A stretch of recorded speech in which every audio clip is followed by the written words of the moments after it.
Hello, little witchlings and princelings, and welcome to your weekly Coven Summoning. My name is Ilsa.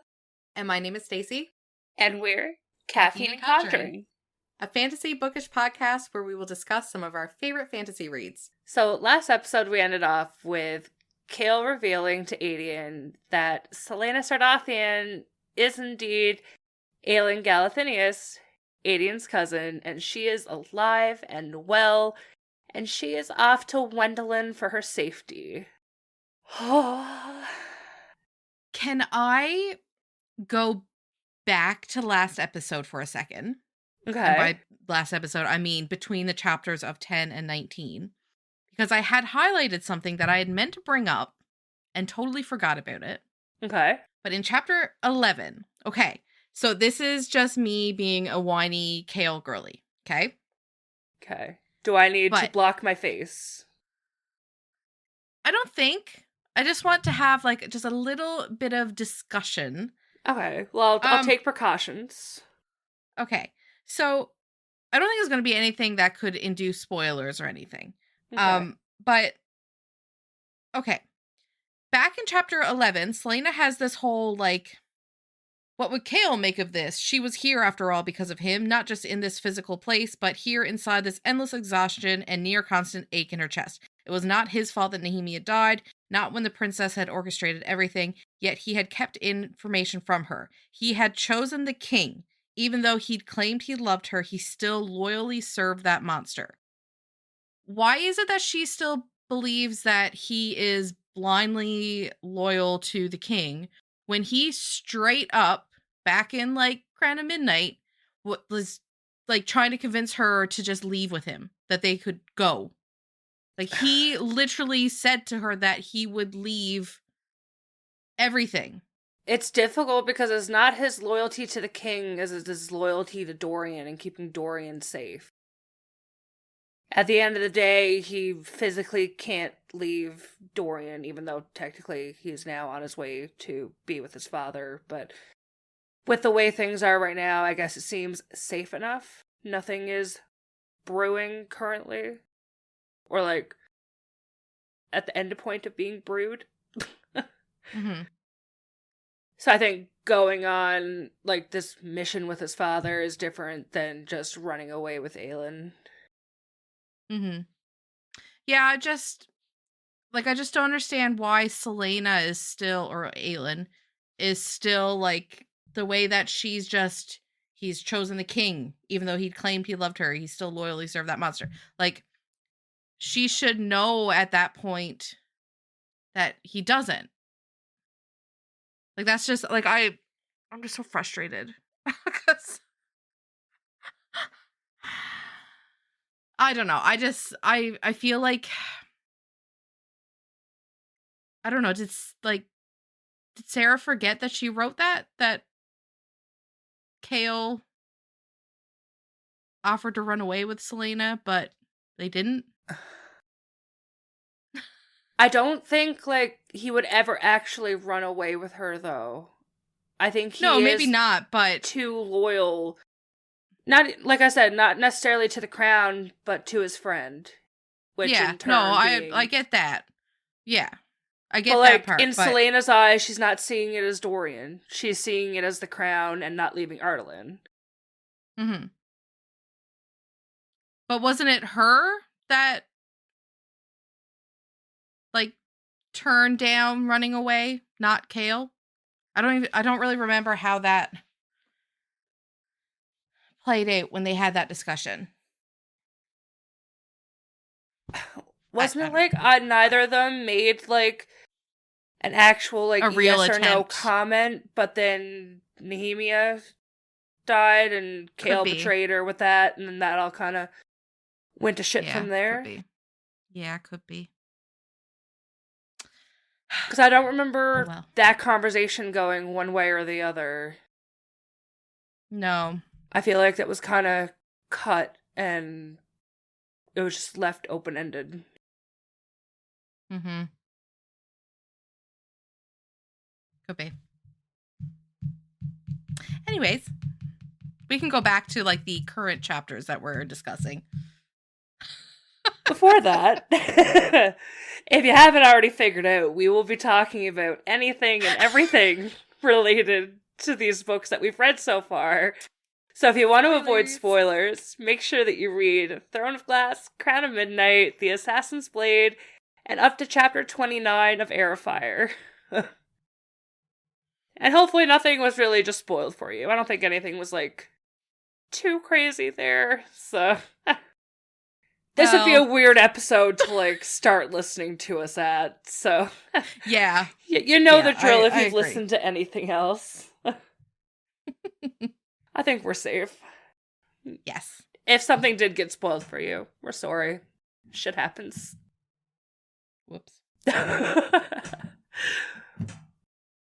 So, back to the present, to our current chapters. We're at chapter 20. So, Celaena spends the following week in Wendellin's fortress, adjusting to her routine as her black eye heals and she continues to work in the kitchen and attends Emrys's Emerai?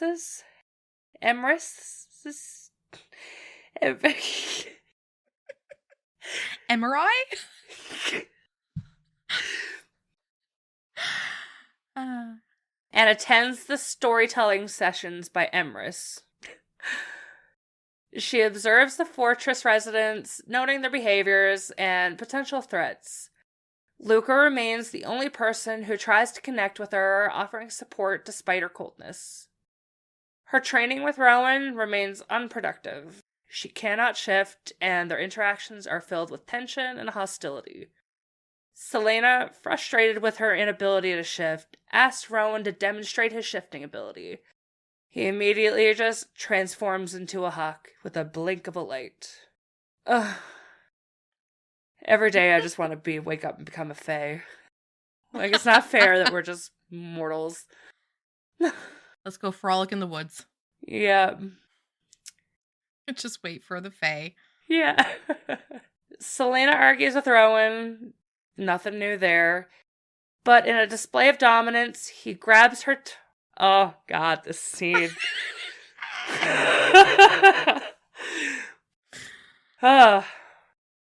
But in a display of dominance, he grabs her tongue and threatens her, and in retaliation, she attacks him. And then he bites her neck, a primal act of aggression. God, I wish I was fake.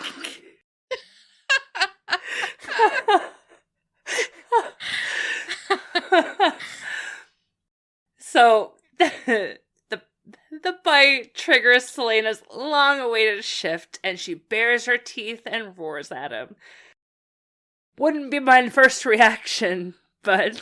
Nope, I would just melt. Literally just a puddle on the ground. Oh, yes. Yes, we're mentally unstable. We're okay with that. Very. So chapter 21, Rowan taunts Celaena after her shift, highlighting her blood on his teeth. I did highlight a part here because I could not highlight it.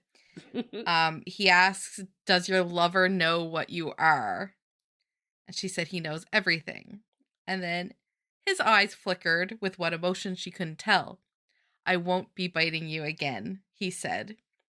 She said, even if it's the only way to get me to shift. And then he said, you don't bite the woman of other males. And then that's when she says that they're not together. She let him go before they came. So just, that little bit of... Celaena, overwhelmed by her heightened senses in her fae form, she struggles to control her magic, which manifests as wildfire. And then Rowan, displaying his own powerful magic, extinguishes her flames and suffocates her, demonstrating his control over her abilities. So he has like this wind, right? That's what his power is. Yeah. So yeah, this is where that quote came from. Like, they're arguing about her past and what her relationship with Chaol is. And Rowan reveals that he knows about Chaol, and Celaena admits she left him for safety. Rowan coldly states that loved ones are weapons to be used against you, and that sort of angers Celaena. She's frustrated and grieving, and she decides to leave Wendlin. She packs up her meager belongings and sets off, ignoring Rowan's attempts to provoke her. They argue about her motivations and her past, and Celaena reveals her unbreakable vow to Nehemia. As night falls, Celaena finds shelter in a cave, and she makes a fire. And I do believe at this point she even, like, kind of remembers Rowan saying on their way there that they don't make fires. Yeah. Like, you're not supposed to set a fire. Yeah, so she resolves to find a new path and continue her mission, but she's exhausted, she falls asleep. But then a sudden silence awakes her. That's I don't such know a how weird silence wording. awakes people. Sudden silence would wake you while you're asleep. Yeah. Even though, no, Yeah. I get that. Because, so I have a sound machine in my room, and it's on all the time. Like, never gets shut off. It's just like True. sound of like a motor kind of fan sound. And a couple times the power's gone out during the night. And that shutting off will wake me up. That's true. Same. We sleep with 3 fans on in the room. So yeah. Yeah, I get that. It sounds weird when you say it, but like, yeah, I get that. Yeah. Because like that shuts off, I'm immediately like, what the fuck? Where am I? Who turned off my noise?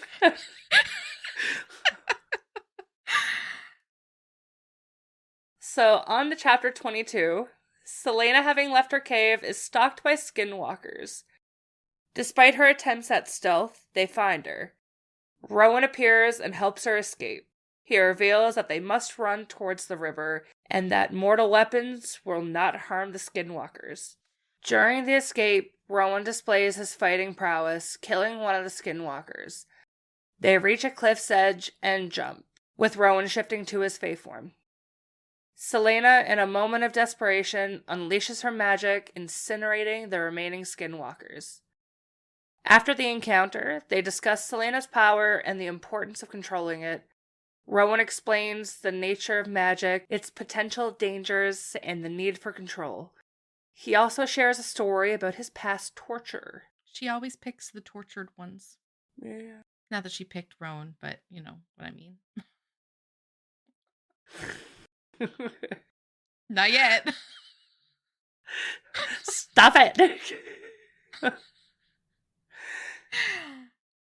The chapter ends with Rowan insisting that Celaena will not leave despite her earlier declaration. He gives her his cloak and jacket, and she follows him back towards the fortress. So chapter 23, we're back to Manon's point of view. This is the good chapter. Oh. This was so fun to read. Like, I was on the edge of my seat. So we're at the Wyvern selection. They're like basically lining them up. And yeah, so the Iron Teeth are all gathered to claim their mounts. The tension is running high, especially between Manon, Iskra, and Petra. And we already know that Manon was dead set on claiming Titus. He was the biggest, baddest. She wanted him. That was it. Iskra, the bitch, pushes Manon down into the pit while Titus is just there, you know, like, and the bait beast. And they're supposedly like the weaker ones that they pit the Wyvern against just to show the power that they have. Yeah.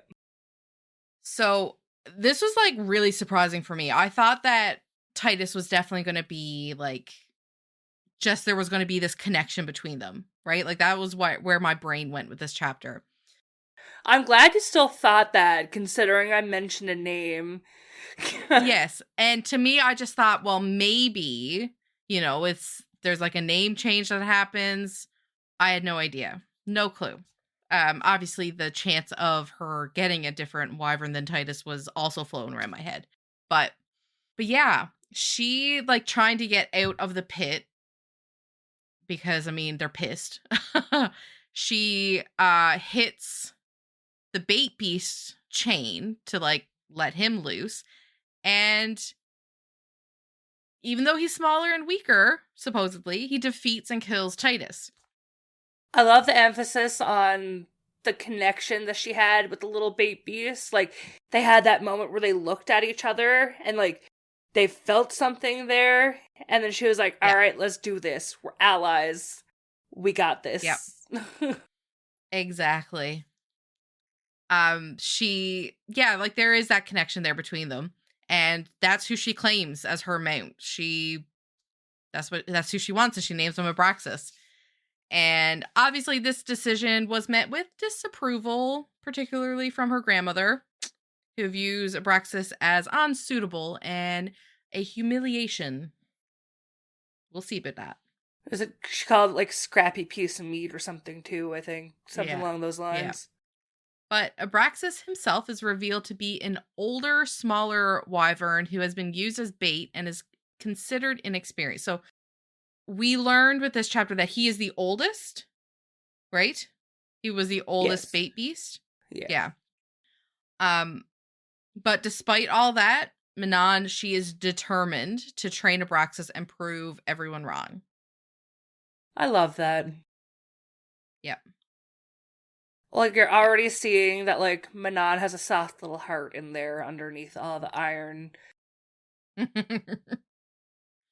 She is not her grandmother. No. So, in chapter 24, we're back to Cale and Aedion. They meet at Elena's tomb, and Cale shares what he knows about Selena/Aelin. Dorian, secretly listening, overhears this, and he learns that Selena is Aelin and that she knows about his magic, and that she's working to destroy the king's power, and he feels betrayed by Cale and Selena. Oh, we're right back to the betrayal. Yeah. I mean, it's like, I get it, but also, like, he should be smart enough to know, like... Yeah. But I guess, like, all three of them had so much betrayal and just so much happen all at once that, like, this on top of everything else is probably just like, oof. Yeah. But anyways, so Aedion confirms that he is Aelin's cousin. Oh, before I get into that, again with the eyes, because Dorian's like, how did I not realize this before? We hung out together when we were kids. I'd seen her X amount of years ago. Or she has Aiden's Ash River eyes. And I'm just like, man, the eyes. The eyes. Holy fuck, the eyes.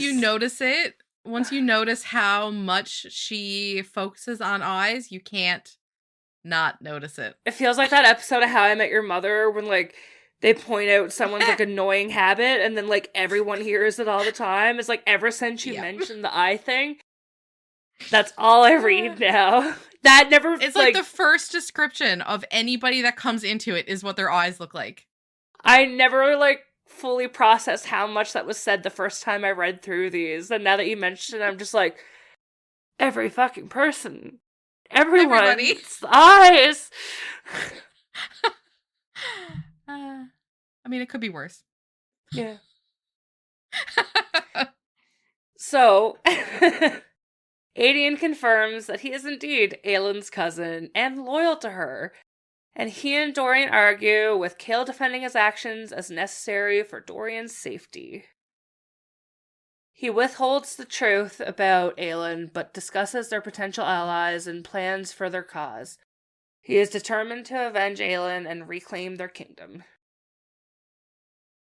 Yeah, we learned at the end of that chapter that there are still, like, a couple of, like, Aelin's people. Yeah, some of their... alive. Her court, I guess? Yeah, royal group of trusted... members. There was a word they used. Can't remember it now. I know they said court, but then they also said something else. Yeah. I can't remember. Court is the only one that I can think of. But yeah. And, like, whether or not they even want any part of what they're planning. That's a whole other story. Yeah. Chapter 25. A week passes with Celaena still unable to control her shifting. She's pulling double duty in the kitchens, and she does find some positive in that, though, because she can listen to the stories that Emrys tells. Rowan takes her to the temple ruins far away in case she loses control of her magic again. And there's a bit of info dumping in this chapter because we learn more about Mala, sun goddess and lightbringer, who was sister and rival to Deanna, keeper of the moon. And there's just a whole lot of information there about Maeve and Mab and just a lot. And we also learn about the Fae and Terrasen, how, because she makes note that like he's so much different from the Fae from Terrasen. And he mentions that like the Fae and Terrasen were gentler, they were less aggressive, and there were very few that were actually trained in combat. So we sort of get that, like, why they were so easy to wipe out, because they weren't trained in combat. Like, they weren't prepared for that. Whereas Rowan, I think he could stand up to it, I think. And I think we also learned there too that he says like that his queen, which is Maeve. Yeah. Right, that's her name. Like basically opened up the doors like that they could be sanctuary to anybody fleeing. Yeah. Basically. I thought that was interesting. She wouldn't help like send armies or go fight, but she would open her doors and accept anyone fleeing. Okay, then the next day, Rowan leads her to another town, promising her the chance to do something useful. Malachi had reported to Rowan that a body had been found in a stream. So as they're investigating the scene, trying to determine what kind of creature could have caused the death, their discussion reveals a connection between the creature and a similar scent Celaena recognizes from her past. They also talk a bit about how her, like the woman that was found in the stream, like her face was like she was terrified when she died. And they do make that connection to how Celaena came out of the whites. Is that what it was called?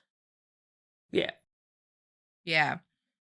So like they do know that it's the same creature, or at least they're giving being petrified by the basilisk. Yeah. Very true. Oh, and then despite Rowan's initial reluctance, Celaena does insist on burying the body, but I think the ground was too hard, so they built like a pier and fired, and Rowan used his windy magic to speed up the process of burning her body to ash. Yep. Fun. So in chapter 26, a week after their previous encounter, Chaol meets with Aedion in Celaena's apartment. Aedion is visibly affected by being in her space. They discuss magic and the information Aedion has gathered. Aedion also shares details about the day magic vanished, describing strange phenomena and the possible source of the power. Chaol learns more about the rebels' knowledge and plans. It was interesting, like they talked about, there was like 2 waves of birds that just all flew at the same time. And obviously now we know Fae can shapeshift into animals. And there was a little like alluding to what happened to the Fae that were in animal form when magic disappeared. Did they stay in animal form or did they go back in Fae form? But all the birds fleeing as this was happening, it's looking kind of like they were all stuck in animal form.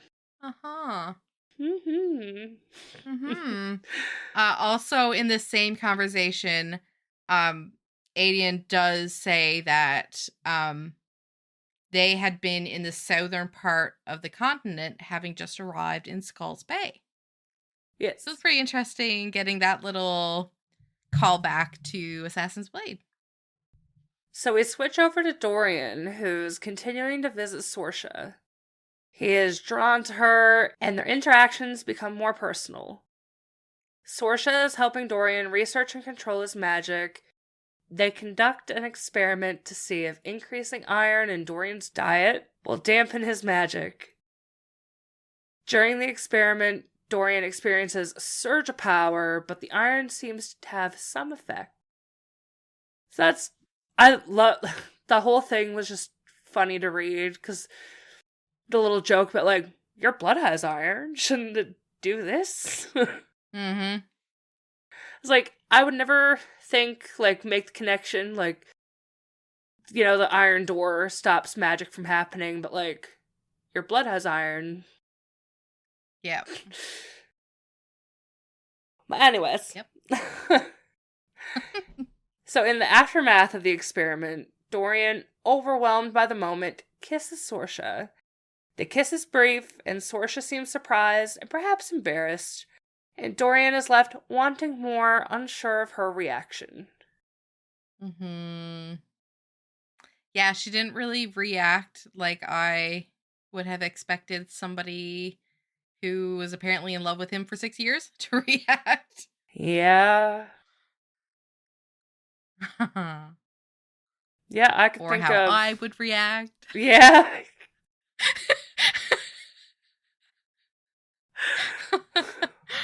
Melts. Yeah. Like, I'm pretty sure this would have turned into a spicy novel. Yeah, it just became boneless. Like... Floop. Gone. Chapter 27, we are back with another Manon POV. Whoop, whoop. And we do get a little more detailed look at like her leadership and her preparations for the war games. She asserts her authority over her coven, giving orders to Astrid and showcasing her control over the Blackbeak coven. But her primary focus is on training Abraxas. And he proves to be a challenge. He's resistant to the handlers and wary of their methods. Manon has like established a unique connection with him, and we got that right from the get-go. But she does recognize his intelligence and notices that he can understand her better than the human breeders assumed he could. Yeah, because when she asked the human breeders, they're like, no, he can't understand anything. But, like, she's like, Yeah. You guys are dumb. Yeah. Like, he's clearly able to understand, like, what's happening, what's going on. She does plan, or, well, I guess it does happen in this chapter, but she has iron spikes and fangs made to replace his broken ones. And it is a painful process, but we really see like their bond here, because she tells him once it's done, they'll learn to fly and stain this kingdom red. Oh, I got cold shivers when I read that part. It's like, yes. Yep, stain this kingdom red. Oh my god. But he he obviously listens to her, because like it's super painful, and any creature that goes by instinct that doesn't have like the intelligence would have just lashed out, would have just completely destroyed anybody that was trying to do that to him. Yeah. But he knew that he just had to, I mean, obviously he still reacted to the pain, but I love that she stayed there with him through the whole thing, too. Yeah. Oh, I just love them so much. Little badass Abraxos. So on to chapter 28, and back to Celaena and Rowan. So he's taking her to the commune of healers, the Sesame Seed, or Torre Sesame, a place that she had longed to visit as a child. The visit is cut short due to her inability to shift. And the following day, Rowan takes Celaena on an overnight trip, the destination initially unknown. Rowan insists she shifts, and Celaena's learning that anger is her trigger. They run a considerable distance in her Fae form, And she is having just like an epiphany moment of absolutely loving the speed, loving the feel of it, and realizing that her fae form might not be as horrible as she remembered. She's starting to come around to it a little bit. Their destination is a nearby town where another body has been found, similar to the previous victim. They attempt to gather information from the townspeople, but they're uncooperative. The townspeople are wary of the Fae visitors, and they find no useful information regarding the deaths. Selena and Rowan spend the night in the forest, but not before they spend a ton of Rowan's money at the market. I was just going to say that. I liked her method here because, like, he was like, there's no way, like, we're not going to get any information out of him. And she was just like, we just got to spend money. Yeah. Money will get them talking, if they know anything. Yeah. So, while they're in the forest, we get a little flashback of Selena's childhood. Selena experiences a vivid dream triggered by the scent of the dead body. And I think this is the first time that we hear Selena's mother call her Fireheart. Or just that word in general. And that's been a big word in the fandom. Like your t-shirt you're currently wearing says. And like I said, I haven't been able to wear this shirt even though I bought it months ago. Because I wasn't sure. I wasn't sure about it until I got to that chapter. I was just like, Fireheart. I found it. It's Aelin. So yeah, it was her mother calling her Fireheart. Selena, as an 8-year-old child, overhearing her parents discussing her power. Her mother's concerned about the dangers Selena faces due to her power and the potential interest to Maeve. And her father defends her and emphasizes the importance of training and friendships. Aelin, as a young boy, is present and supportive of Selena. Back in the present, Selena wakes up from the dream, and Rowan prompts her to start a fire. But not just twiddling sticks around, he wants her to use her power to start the fire. He's trying to teach her to use little bits of her magic. Control, yeah. Yes. She's struggling to control her magic, and she accidentally incinerates the entire surrounding area. That's our girl. As her father said, training is important. Yes. And then our final chapter for this episode. We're back to my boy, Chaol. And he's preparing to meet with Aelin. He's reflecting on his past and his complicated feelings. He recalls Selena and her past and the brutal actions of Arab and Hamel. And he then meets Aelin. Aelin's character it develops a lot more with this chapter because we get his fighting skills on full display because the meeting turns into an ambush. Aelin brutally and efficiently gets rid of their attackers, which are wearing the royal sigil, might I add. Ren is injured during the attack, and they decide to seek refuge in a safe location, and Ren holds on to consciousness just long enough to say, I know where. And that's where the chapter ends. So, where are they going to take Ren? Huh. You didn't keep reading? No, I stopped there because I did not want anything to take away from the live, I don't know, reaction. So no, I don't have a clue where they go. Is it just like just some back alley somewhere? Okay, obviously I need to continue reading tonight. But yeah, so I don't know anything that happens after that.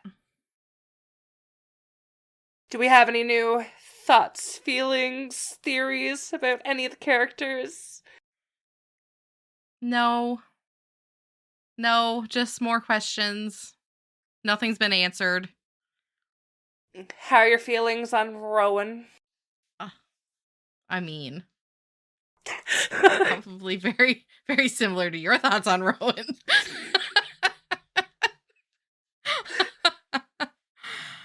I like that he is such a hard ass on Celaena. Like, he's really pushing her to, like, I don't know, I just think that that's what she needs. Yeah, this book is definitely, like, is taking a turn in terms of, like, plot progression's the wrong word, but it's more on the fantasy genre than the romance genre. Like, we're getting that 100%. little bit of romance with Sorsha and Dorian, but that's it.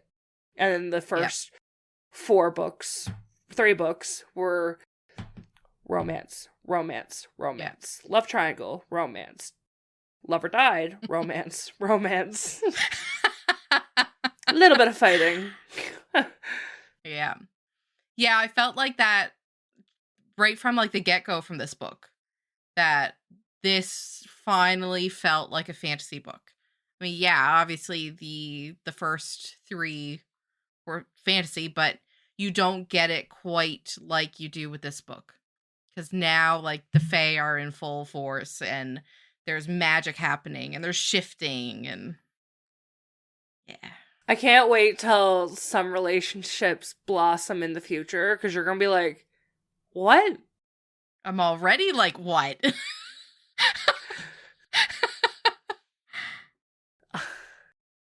What?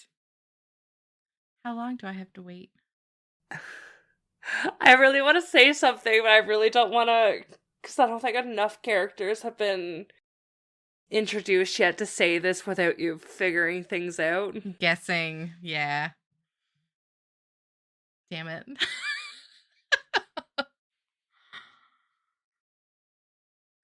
Oh, I really want to say it. I'm so curious, but I don't want anything ruined. Would it be ruined? I feel like some of it you probably are already assuming is going to happen anyways. But the other ones, I don't know if there's 2 I don't know if you'll piece together. But then 2 I think you would. Mm-hmm. But now I feel like you're really going to piece it together because I said that. Oh my god, my brain.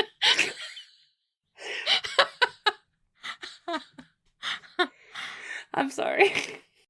It's okay, I'm just really confused. I have a Kale quote that I forgot about. Kale wanted to say that given how much he'd already told him, he didn't have to offer a damn thing. Instead, he said, I grew up being told we were bringing peace and civilization to the continent. What I've seen recently has made me realize how much of it is a lie. And I think it's Aelin who he's speaking to says, you knew about the labor camps, though, about the massacres. And he said, it is easy to be lied to when you do not know any of those people firsthand. But Celaena with her scars and Nehemia with her people butchered, it's easy to believe when your king tells you that the people in Endovir deserve to be there because they're criminals or rebels who tried to slaughter innocent Ardalanian families. It was just interesting to get Kale's words on why he was still so loyal to the king. Yeah. And that was, I think, back a couple chapters, actually. Because the highlight after that is you and I are going to learn how to fly, and then we'll stain this kingdom red. Oh, I just love it so much. I'm really interested to see how things progress with Abraxas and Manon. Going back to the romance aspect of the series, do you have any thoughts of, like, long term, of, like, where romance could go in the series? So I think Rowan and Celaena, I think they're endgame. That's who I'm thinking for there. I'm still not sure about Kale and Dorian, Because I don't think Sorsha is endgame for Dorian. Obviously. I mean, she's just like a drop in the bucket right now. And Kale, I honestly don't know if Kale is going to have anybody. What if I don't told know. you that Yes?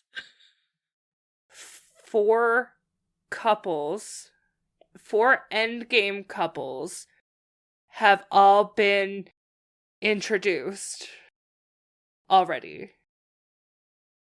Okay, but that brings in all of the people from Assassin's Blade too, right? Yes. So there's a lot of people. And I was thinking about it, I'm like, nah, fuck, there's a lot of people that have been brought up. Like, that'll get her mind going a little bit. There's a lot of people. Yeah. If there's anybody that I like from the past that I can see Kale being with, would be the healer Missy. Oh, Irene. Irene. Yeah. I can kind of see them, but I don't know, because I can kind of like picture that for Dorian too. Because she seemed very, I don't know. There's too many people that have been introduced. I think I need a little more time with them.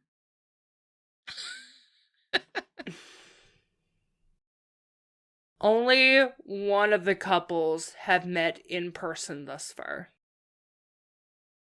Oh, I shouldn't say that. Oh, that's too much. That's going too far. Okay, I gotta shut up now. Don't think about it. But I don't think... Don't think about it. Okay, all right. Okay. Boop, clicked off.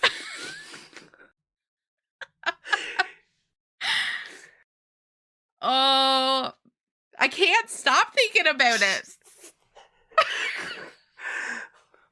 I need a ball gag and duct tape. I should have just stayed with my initial statement and not progressed any further. Listen, there's nothing going on up here. Don't even worry about it.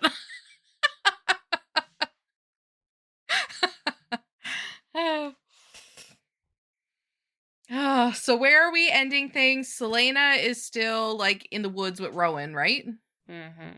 Kale, Adian, and Ren are on their way to a safe spot to hide. Dorian, how did we end off with Dorian and Sorsha? What was the last thing that happened with them? I know they kissed. I think that's the last we've seen from them. Okay. Who else am I missing? Manon and Abraxas. They're Training. Training together? Yeah, training. Oh, I also liked getting a little more information on the Blackbeaks too, because we learned a little bit more about who they are within their coven, that sort of thing. Yeah. Like she was talking about the twins, about how they're shadow. Yeah. They are just shadow. That was really cool. Getting that like bit more information on them, because they are really badass. I like absolutely love them. Not a lot's happening, but a lot's happening. Yeah.